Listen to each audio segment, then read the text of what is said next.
What if I told you we hit 77% success rate across 35 trades last week on the daily edge that I give you for free? That's right, 27 trade ideas across equities, Forex, gold and oil. The video that follows shows you how we achieve that. All right, last week was a total roller coaster in the markets, right? So the big question is, how did the daily edges trading ideas actually perform? We're going to break it all down. What worked, what fizzled out, and the why behind it all. Let's get right into it.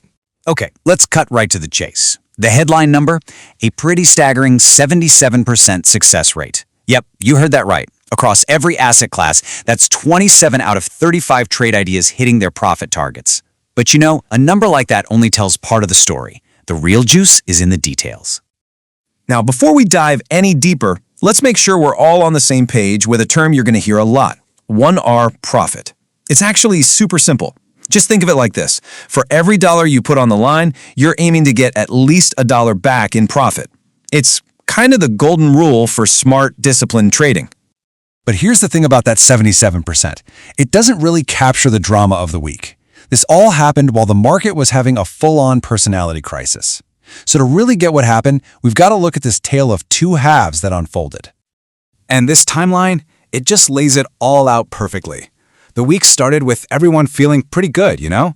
There was all this optimism about avoiding a government shutdown, and markets were rallying. But then the vibe shifted, big time. Midweek, oil prices just plummeted. And to top it off, late in the week, the Fed came out with some pretty hawkish comments that basically sent a shockwave through the markets. And boom, sell-off. So with all that chaos as the backdrop, how do the trading ideas actually fare? Let's break it down asset class by asset class and see what really shined and, well, what had a tougher time with the market's mood swings. And wow, you can see right away the performance was all over the map. Forex was the undisputed champion at 80%. Equities held their own with a really solid 73%. But oil and gold, they definitely had a bit of a tougher go. So what's the story behind these numbers? Let's kick things off with our star player. All right, let's talk about the star of the show last week, Forex. I mean, the calls in the foreign exchange market were just incredibly on point. They managed to navigate these huge global macro waves. We're talking big policy shifts from central banks with some serious precision. This wasn't just a lucky streak. This 80% success rate was built on some really smart moves. Things like spotting and riding those powerful trends in pairs, like USC JPY, or being nimble enough to capitalize on the changing risk appetite for the Aussie dollar. And, of course, correctly reading the tea leaves from the big players like the ECB and the Fed. You know, the original analysis actually called these trades highly accurate, and you can see why. It's a perfect example of what happens when you nail the fundamental drivers. Stuff like the differences in interest rates between countries. That's what it all came down to.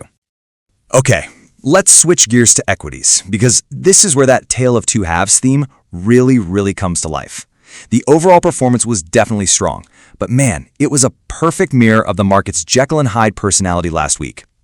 So at the start of the week, everyone was feeling optimistic, and those buy-the-dip strategies were working like magic. But then everything changed. The Fed came out with that hawkish tone, basically telegraphing more rate hikes, and it just completely flipped the script. All of a sudden, those same bullish trades were running straight into a massive headwind. And hey, the numbers don't lie. 11 out of 15 equity trades still hit their targets.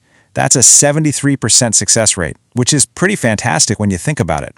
It perfectly captures the story of the week, cashing in on that early rally, but also feeling the heat from that late week turnaround. All right, on to oil. The game plan here was simple, consistent, and super clear. Stay bearish. And as the week played out, boy, was that the right call.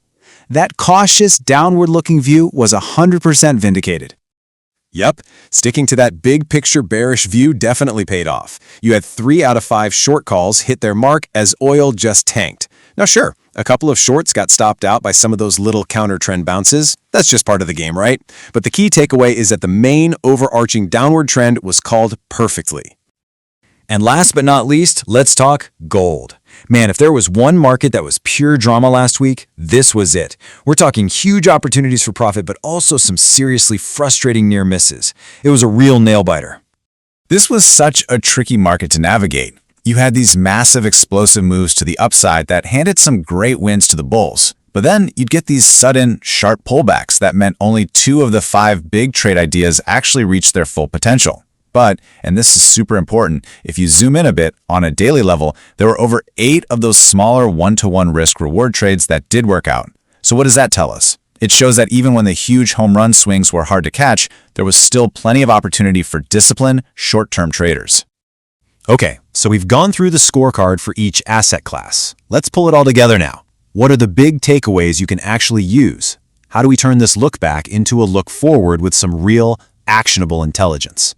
Think of this as your cheat sheet for the week that was, and you start to see a theme pop up, right? For markets with really clear drivers, like Forex, just following the trend was the winning play. But for something like equities, where sentiment was all over the place, it was all about being able to adapt. Meanwhile, in oil, having that one consistent bearish view was rewarded. And for a wild ride like gold, well, cautious risk management was absolutely the name of the game. So if you're going to remember just 3 things from all this, let it be these. Number 1, that 77% success rate proves the overall strategy was really effective. It worked. Number 2, when markets are swinging wildly like they did last week, disciplined risk management like sticking to those 1-hour profit targets is everything. It's the whole ballgame.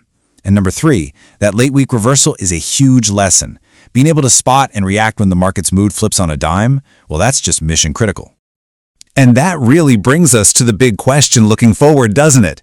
The week ended on this huge reversal, this massive pivot. So the question we all have to ask ourselves now is, which of these trends are going to stick and which are about to flip again?